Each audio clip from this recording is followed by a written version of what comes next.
Hello viewers, once again welcome to my channel.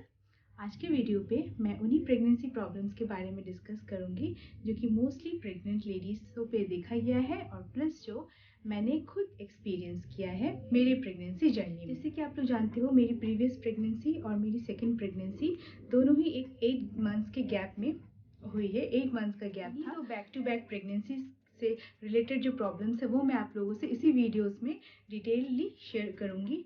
Plus अभी मेरा third trimester चल रहा है, 9 मंथ्स। तो एक जो होल एक एक्सपीरियंस हो गया है मुझे, तो वो मैं आप लोगों से इसी वीडियो में शेयर करूंगी। प्लस इसका सोल्यूशन जो मैंने निकाला वो भी मैं इसी वीडियो पे आप लोगों से शेयर करने वाली हूँ। चलिए मैं प्रीवियस प्रेगनेंसी से स्टार्ट करती हूँ। प्रीवियस प्रेगनेंसी में जो मेजर मेरी प्रॉब्लम थी वो थी वॉमिटिंग का इशू।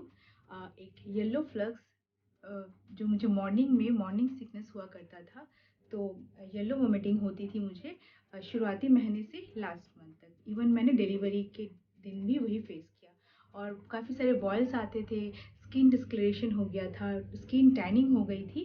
तो ये सारी प्रॉब्लम्स फर्स्ट प्रेगनेंसी में हुई थी। देन सेकेंड प्रेगनेंसी में, चलिए मैं बैक जाती हूँ, फर्स्ट ट्राइमेस्टर से स्टार्ट करती हूँ। तो फर्स्ट ट्राइमेस्टर में मैंने 3 मंथ्स मैंने वोमिटिंग फेस किया।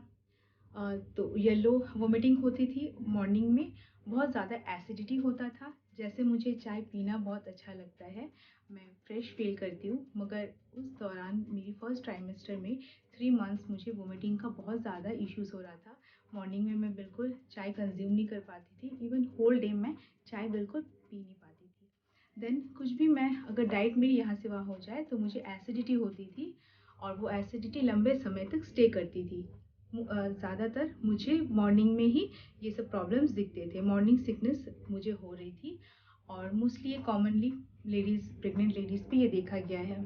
मॉर्निंग जो मैं एक वर्किंग लेडी हूँ, मुझे ऑफिस में ये प्रॉब्लम्स फेस करने पड़ते थे। तो इसका मैंने सोल्यूशन क्या निकाला, हालांकि ये हर रोज़ एप्लीकेबल नहीं है। अगर ये इफ़ेक्टिव होता, इसका कोई वाकई में कोई सोल्यूशन होता, तो कोई लेडीज़ प्रेगनेंसी में ये फेस करती ही नहीं वॉमिटिंग। हम लोग टैबलेट्स ज़्यादा डॉक्टर प्रिस्क्राइब नहीं करते हैं, क्योंकि प्रेगनेंसी के दौरान टैबलेट्स मिनिमल हमें कंज्यूम करनी चाहिए होती है। तो मॉर्निंग में अगर आप खाली पेट ज़्यादा देर तक रहो या लेट ब्रेकफास्ट करो, तो आपको ये वॉमिटिंग का इश्यूज़ होने के चांसेस बहुत ज़्यादा रहते हैं। तो आप बिस्किट ले सकते हो, कोई भी फाइबर जिसमें ज़्यादा हो, फाइबर कंजम्पशन ज़्यादा लेने पे वोमिटिंग का इश्यूज़ को आप कंट्रोल कर सकते हो काफ़ी हद तक। मैं ये नहीं कहूँगी कि वोमिटिंग आपका बिल्कुल रुक जाएगा, मगर काफ़ी हद तक आप उसे रोक पाओगे, क्योंकि मैंने भी इसका यही सोल्यूशन निकाला। मैं जल्दी सुबह उठते ही मैं पहले कुछ ना कुछ फाइबर कंज्यूम कर लेती थी, जैसे ओट्स बिस्किट हो गया हो, ओट्स कंज्यूम खाने पे भी मुझे वोमिटिंग होता था। अगर मैं उसकी कंसिस्टेंसी ज़्यादा लिक्विड ही रख दूँ तो मुझे वोमिटिंग होती थी। तो मैं कोशिश करती थी कि मैं ज़्यादा उसमें लिक्विड नहीं ऐड करती थी। देन अर्ली मॉर्निंग आप फ्रूट्स मत खाओ डायरेक्टली, आप कुछ भी फाइबर कंज्यूम करो, देन आप फ्रूट्स खा सकते हो। और मुझे दूध पीने से मॉर्निंग में भी एसिडिटी होती थी, तो मैंने मिल्क को जो है ना स्किप कर दिया था। और हाँ, प्रेगनेंसी में कैल्शियम की भी बहुत ज़रूरी होती है, कैल्शियम ज़रूरी होता है, तो कैल्शियम के लिए मैंने रात को मिल्क कंज्यूम करना स्टार्ट किया। Then first trimester 4th month तक मुझे बहुत ज़्यादा वोमिटिंग होती थी। अच्छा, तो फर्स्ट ट्राइमेस्टर में डॉक्टर आपको प्रिस्क्राइब नहीं करेंगे कैल्शियम टैबलेट्स का। सेकेंड ट्राइमेस्टर में आपको डॉक्टर खुद से ही कैल्शियम टैबलेट्स प्रिस्क्राइब करते। मॉर्निंग सिकनेस में मुझे नॉजिया होती थी, वीकनेस फील होता था, बहुत ज़्यादा कमज़ोरी मैं फील करती थी। उसके बाद मूड स्विंग्स होती थी, आप किसी भी चीज़ पे इरिटेट हो जाते हो या फिर आप इमोशनल हो जाते हो। मूड स्विंग्स बहुत ज़्यादा आप फेस करते हो फर्स्ट ट्राइमेस्टर में। देन एक्चुअली होल प्रेगनेंसी में मूड स्विंग्स होते रहते हैं सुबह से शाम तक। देन सेकेंड ट्राइमेस्टर में जैसे ही मेरा 5th to 6th month proceed हुआ, 5th to 6th मंथ से मैंने वोमिटिंग थोड़ा कम देखा सेकेंड प्रेगनेंसी में। और मैं मेरी सेकेंड प्रेगनेंसी को बिल्कुल भी फर्स्ट प्रेगनेंसी से कंपेयर नहीं करती हूँ, क्योंकि फर्स्ट प्रेगनेंसी में मुझे थ्रू आउट प्रेगनेंसी जर्नी मैंने वोमिटिंग को ही फेस किया। तो एक थकावट सा फील होता है होल प्रेगनेंसी में। जैसे कि मैं वीडियो बना रही हूँ, इस दौरान भी मुझे एक थकावट सी फील हो रही है। ज़्यादा हम कंटिन्यूसली बात नहीं कर पाते हैं, इससे भी थकावट फील होता है। देन अब जो कि मेरी थर्ड ट्राइमेस्टर चल रही है, थर्ड ट्राइमेस्टर में 8वां महीना से 9वां महीना तक मुझे एक इनडाइजेशन का प्रॉब्लम मैंने फेस किया। वो इसलिए क्योंकि आपका जो बेबी का ग्रोथ ज़्यादा होने लगता है, बेबी का बॉडी डेवलप होने लगता है, तो ऑटोमेटिकली आपका जो डाइजेस्टिव सिस्टम है उसमें प्रेशर पड़ता है, तो आपका जो डाइजेशन है वो बहुत वीक होने लगता है। तो मैंने भी थ्रू आउट 1 मंथ तक मैंने इनडाइजेशन फेस किया। सेकेंड ट्राइमेस्टर में डॉक्टर ने मुझे कैल्शियम और आयरन प्रिस्क्राइब किया था, तो वो मैं कंटिन्यू कर रही थी। तो आयरन टैबलेट कंज्यूम करने पर मुझे 8 मंथ में मुझे इंडाइजेशन का प्रॉब्लम हुआ, क्योंकि iron intake side by side में कैल्शियम टैबलेट इनटेक कर रही थी।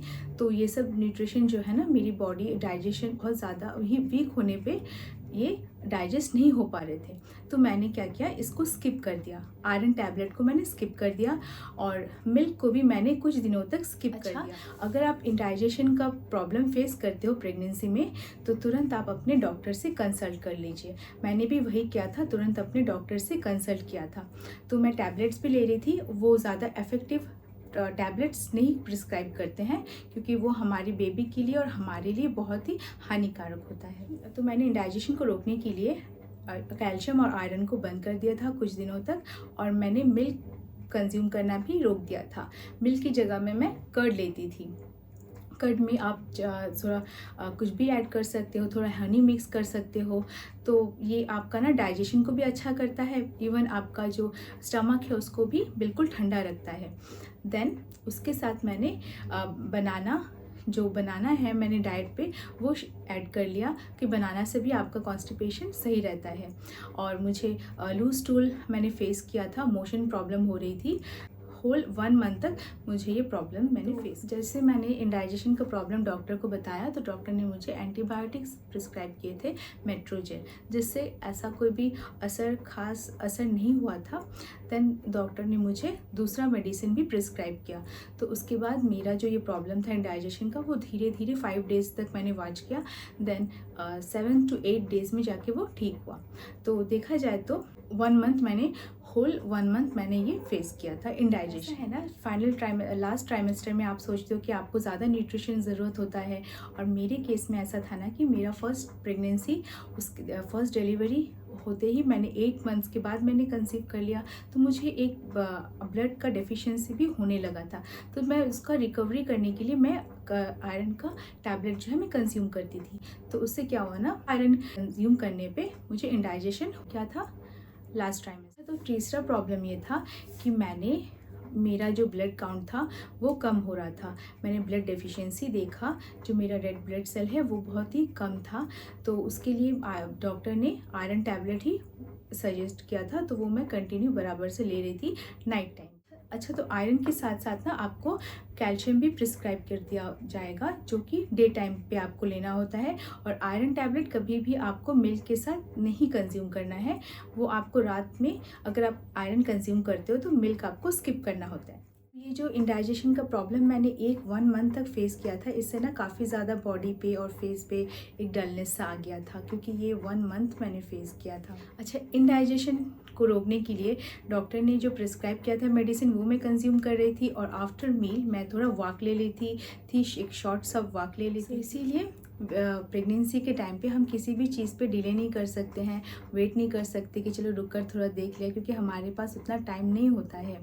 क्योंकि एक स्टेज के बाद दूसरा स्टेज लाइन बाय लाइन चलता रहता है। First second third trimester line by line चलती रहती है, तो आपको उसके अकॉर्डिंगली ही प्रॉब्लम का सोल्यूशन भी निकालना होता है। और एक मेजर इश्यूज़ जो मैंने फेस किया था, बैक पेन, क्योंकि जैसे कि फर्स्ट डिलीवरी से सेकंड प्रेगनेंसी का मेरा 8 मंथ्स का ही गैप था, तो बैक टू बैक प्रेगनेंसी की वजह से मैंने बैक पेन बहुत ज़्यादा फेस किया। तो क्योंकि मेरा सी सेक्शन था, सी सेक्शन में यूजुअली बैक पेन होती है, और प्लस मैं दोबारा से कंसीव हुई हूँ एक शॉर्ट टाइम पे ही, शॉर्ट गैप के बाद, तो मुझे बहुत ज़्यादा बैक पेन होता था। कंटिन्यूसली कहीं मैं खड़ी होती हूँ या बैठी रहती हूँ तो मुझे बैक पेन होने लगता था। अच्छा, तो और एक इशू जो ख़ास तौर पे प्रेग्नेंट लेडीज़ फेस करते हैं वो है स्किन टैनिंग, स्किन डिस्कलरेशन, वो जो कि मैंने फर्स्ट प्रीवियस प्रेगनेंसी में भी फेस किया, सेकेंड प्रेगनेंसी में भी। तो इसको ना आपको अवॉइड करने के लिए आपको डिलीवरी के बाद स्किन ट्रीटमेंट्स लेने होते हैं, तो थोड़े एक्सपेंसिव होते हैं। तो अगर आप इसका सोल्यूशन निकालना चाहो तो आपको डिलीवरी तक रुकना होगा। डिलीवरी के बाद ही आप एक परमानेंट सोल्यूशन निकाल सकते हो, स्किन ट्रीटमेंट को अप्लाई कर सकते हो। तो ये बहुत ज़्यादा इफेक्टिव होगा आपके स्किन के लिए। स्किन टैनिंग हटाने के लिए through out the pregnancy journey आप एक्सफोलिएशन कर सकते हो, पील कर सकते हो। ये ओवरऑल टैनिंग जो है ना ओवरऑल बॉडी में होता है, स्किन में होता है। तो आप बराबर से एक रूटीन फॉलो कर सकते हो एक्सफोलिएशन का, जिससे आपका स्किन भी क्लीन रहता है, सॉफ्ट स्मूथ रहता है और टैनिंग भी निकल जाता है। जो लेडीज़ हाउसवाइफ होती है उनको एक अच्छा खासा टाइम मिल जाता है ये सब के लिए, मगर जो वर्किंग लेडीज़ है ना उनको एक शेड्यूल बनाना होता है, एक रूटीन फॉलो करना होता है कि हाँ वो ऑल्टरनेट डेज भी अप्लाई कर सकती है या हफ्ते में 2 बार ऐसे भी वो अप्लाई कर सकती है। टैनिंग और डलनेस होती है ना एक शॉर्ट टाइम के लिए होती है, डिलीवरी के बाद वो सब कुछ रिकवर होने लगता है। वो आपके डाइट के ऊपर डिपेंड करता है कि आप कैसे डाइट ले रहे हो, खुद का कैसे ख्याल रख रहे हो। अच्छा, तो मेरी जो राइस सेरेमनी थी मेरी बेटी ज्ञानवी की जो राइस सेरेमनी थी उसका एक क्विक व्यू ले लीजिए, क्योंकि उसमें आप देखोगे कि काफ़ी सारे चेंजेस आ गए थे मुझ में। तो वो मेरी डाइट की वजह से आया था। एक सडन ग्लो आ गया था डिलीवरी के बाद, जो कि डिलीवरी तक मुझे बहुत ज़्यादा हेल्थ प्रॉब्लम्स हो रही थी। तो उसके चलते ही एक न्यूट्रिशन का कमी होने लगता है बॉडी पे, तो जिसकी वजह से एक डलनेस आ जाती है। तो डिलीवरी के बाद ना वो हमें रिकवर करने का टाइम मिल जाता है। 6 मंथ हम अगर अच्छे से डाइट ले, खुद का टेक केयर करें, प्लस एक बेबी का भी टेक केयर करना होता है हमें, तो साइड बाय साइड अगर बैलेंस करके चले ना तो सब कुछ रिकवर हो जाता है। तो एक व्यू ले सकते हो आप, क्विक व्यू मेरी बेटी का फर्स्ट राइस सेरेमनी, मेरी फर्स्ट बेटी का राइस सेरेमनी का एक क्विक व्यू ले सकते हो, उससे आपको समझ।